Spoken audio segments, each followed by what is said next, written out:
আপনি আমাকে জিজ্ঞেস করেছেন কিভাবে দ্রুত ধনী হওয়া যায়, ঠিক? জি ঠিক।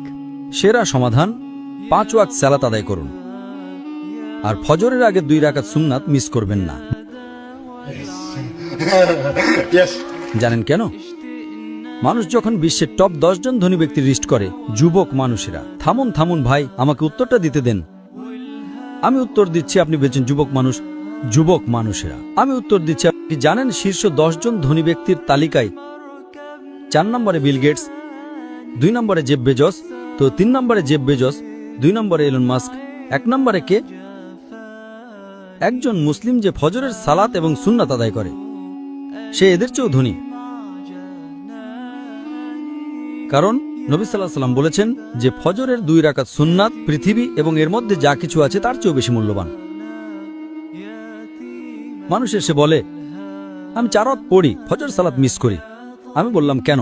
আমি সকালে উঠতে পারি না। অন্য সব সালাত সময় মতো পড়ি, ফজর আমি উঠতে পারি না।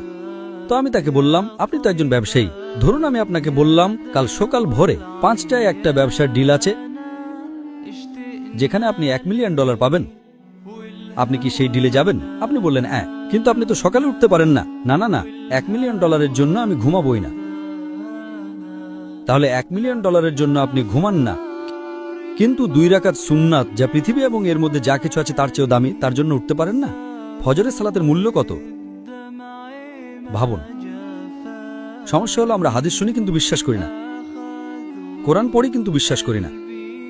আল্লাহ বলেছেন,